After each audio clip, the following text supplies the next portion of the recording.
திருமலை திருப்பதி தேவஸ்தானத்திற்கு லட்டு தயாரிக்க கலப்பட நெய் அனுப்பியதாக கைதான 4 பேரையும் கஸ்டடியில் எடுத்த போலீஸ் எஸ்ஐடி குழுவினர் விசாரணை மேற்கொண்டிருக்கிறார்கள்.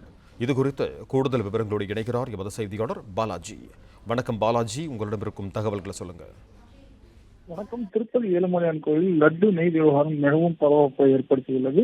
இந்த லட்டு விவகாரத்தில் கடந்த ஞாயிற்றுக்கிழமை சிபிஐ விசாரணைக்காக அழைத்து வந்த 4 கைதியாளர்களை மீட்கும் அந்த திண்டுக்கல் நிறுவனமான ராஜேந்திரன் உட்பட 4 பேரையும் திருப்பதி காவல் நிலையத்தில் வைத்து கைது செய்தனர். இந்த நிலையில் சிபிஐ விசாரணை நடத்தியில் மேலும் சிட் கமிட்டி என்பது விசாரணைக்கு நீதிமன்றத்தில் கோரிக்கை எழுப்பியது. இந்த விசாரணைக்கு முன்பாக 4 பேரையும் சிட் கமிட்டியானது ஆஸ்பத்திரிக்கு சென்று அவர்கள் சோதனை எடுத்த பிறகு இந்த சிட் கமிட்டி 17ஆம் தேதி வரை இந்த 4 பேரையும் விசாரிக்க நீதிமன்றம் உத்தரவு மேற்படி இந்த உத்தரவின் அடிப்படையில் இந்த விசாரணை தொடங்கியது.